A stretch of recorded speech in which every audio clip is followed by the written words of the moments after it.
bangaphezulu kwezinkulungwane eziyisishiyagalombili abantu abalahlekelwe izindlu zabo, kwathi izindlu ezingaphezulu kwezinkulungwane eziyishumi-nantathu zacekeleka phansi. Ekuqaleni uhulumeni wesifundazwe uthe uhloso ukwakha izindlu zesikhashana ezingaphezulu kwenkulungwane namakhulu ayisishiyagalombili, kodwa uvumile ukuthi umsebenzi ubambezelekile ngenxa yokungatholakali komhlaba.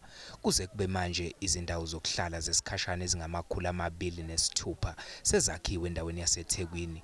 Imindeni emibili yaseNtshongweni ebiphakathi kwezisulu ezisale eDengwane ithole izindlu zesikhashana namuhla. Uthembekile eqwakithane ngubaba wezingane eziyizikhombisa uthi sesibuyile isithunzi sakhe.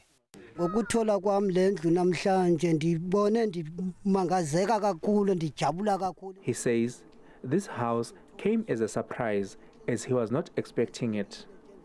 Also, his children will be happy that they now have a home again. Ngenkathi izidumbu ezingama-23 bezingakahlonzwa, isibalo sabantu abalahlekile simi kuma-87.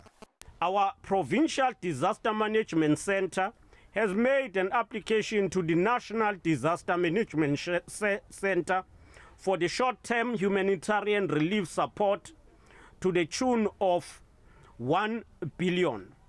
Further to this, the province has made a request for 12.656 billion for the municipal responses and the further 5.1 billion for the provincial response. Zikalala uthi ucwaningo liveza ukuthi bangaphezulu kuka 1.3 wezigidi abantu abahlala ngasezindaweni eziphazanyiswe izikhukhula eThekwini.